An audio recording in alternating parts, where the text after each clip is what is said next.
Kim was born in 70, and I was committed to treatment on the 12th of May, 1971. We were in a bad marriage. Both my husband and I were drinking. We were rodeoing.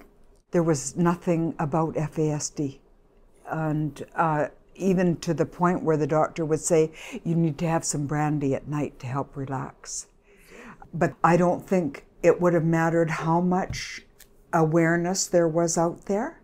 I was so addicted to alcohol and drugs, it would not have made a difference.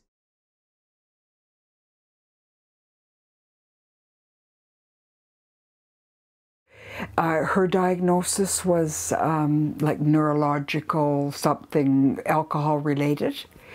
And we already knew that there was a problem. So Kim called to say, "Good morning, Grandma." And that's, okay. It was a difficult pregnancy for her. And I went down about 3 weeks or so, and she was induced 3 times with Sarah.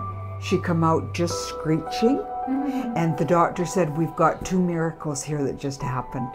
One, a very loud baby for a deaf mom, and a very healthy baby.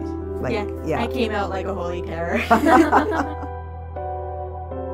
let's go downstairs. Okay. Show me the way. Oops. Okay. So this is basically my space. This is kind of like my wall of favorites. And all these characters you see here have a story behind them. Type in SDWH. This pulls me up and go into one of the comics. Kind of over the course of life, what happened to me was too much happened to me, and like the emotional part of me could not cope with that anymore, so it kind of had to go numb. So yeah, that's what this comic is about. It says, like, in truth of thoughts, why do you stay? Why do you stay stuck inside my brain? Because I'm bipolar, that means I struggle with having thoughts in my head that I don't want to be there, and yet they're stuck there. I was so addicted to alcohol that all I thought about was getting the next drink.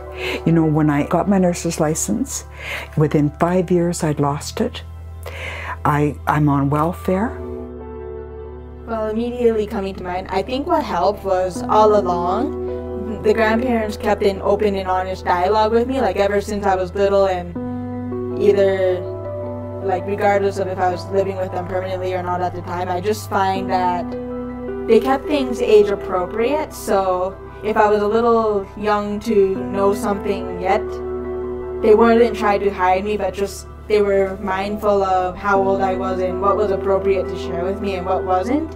Right down to telling me, yeah, you have FASD, which is so unlike what I see for the people I think of.